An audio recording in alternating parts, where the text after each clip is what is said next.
This is a video for Year 8 English on Chapter 9 of the novel Once. If we take a look at the beginning, we see the anaphora at the beginning. Every single chapter begins with once, and we know that this first paragraph, is a summary of the chapter. Let's have a bit of a look at this. Once I lay in the street in tears because the Nazis are everywhere and no grown-ups can protect kids from them. Not Mum and Dad, not Mother Minka, not Father Ludwig, not God, not Jesus, not the Virgin Mary, not the Pope, not Adolf Hitler. So we see right at the beginning this idea that children need to be protected. And the responsibility of protecting children is on grown-ups. Firstly, parents, and then other adults.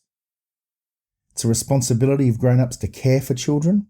They are isolated and in danger. They have no protection. It also raises an age-old question of where was God in this difficult time. For the question of setting, we see that we start in the streets of Warsaw or Krakow. We're not sure exactly which town. Warsaw is the capital of Poland. Krakow is the third biggest city. But here we can see in the streets, they are witness to a brutal murder. On page 74, the Nazi officer turns and walks away. He goes up behind a woman and points his gun at the back of her head. The Nazi officer shoots the woman. So here we have a brutal and capricious murder on the streets of the city in Poland. And not only does Felix witness this, he can't stay on his feet, he's too dizzy, he falls back on his knees, but Zelda screams in fear of this horrific turn of events. So we have the streets at the beginning of the chapter, and then we have what looks like an orphanage to Felix. Felix collapses, he gets taken to a place, and he says when he wakes up, after he sits up in panic, "Am I back in the orphanage?" He finds that that's not the case. He's confused about where he is, and suddenly a girl's looking down and says, "He's Barney," she says. "Don't you know anything?" Obviously, from that little phrase that's been repeated throughout, we know that Zelda is speaking. And so he finds himself in Barney's orphanage, if we like. That's what we know at the moment. More information occurs in the next chapters, but at the moment Felix thinks that he's in an orphanage and he's in Barney. He knows, and Barney runs the orphanage.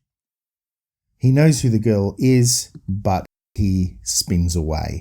For the remainder of the chapter, we're in Barney's orphanage. When we turn our attention to Felix, we see early on in the chapter, he vomits and collapses. So this incidents of him witnessing a murder and everything that he's going through becomes too much for him, and he's ill probably from walking out and sleeping out in the elements, and he collapses in the city. When he wakes up, he's in Barney's orphanage.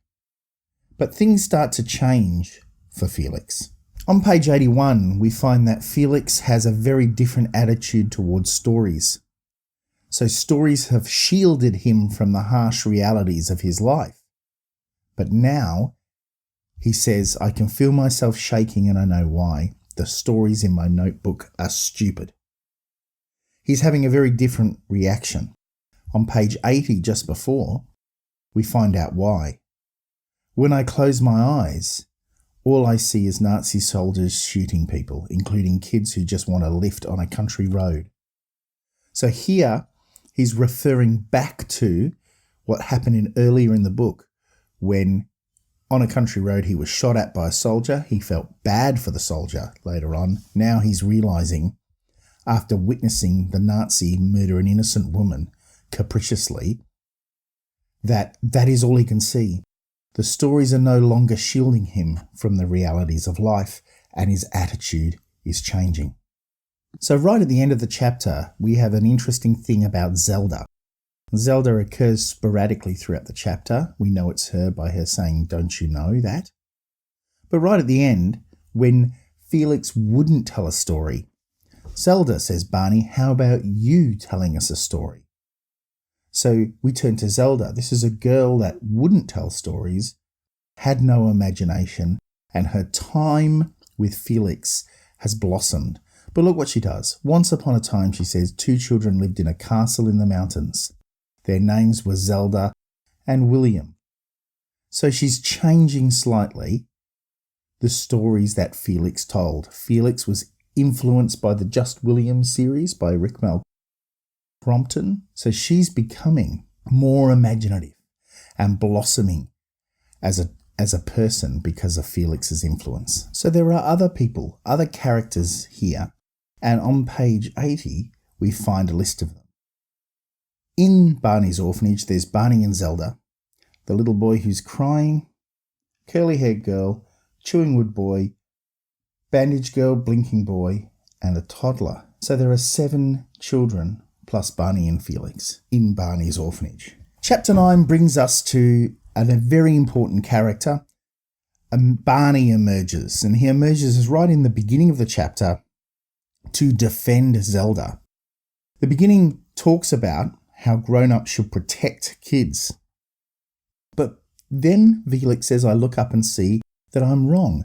A big man in a scuff leather jacket has his hand on Zelda's shoulder and is pleading with the Nazi officer in a foreign language. I think he's speaking Nazi, which is strange because he's wearing a Jewish armband. So we're in the ghetto, maybe Warsaw. That was one of the biggest Jewish ghettos. And a man is defending Zelda. He's come out and risking himself to do so. On page 79, we find an important part of Barney's character.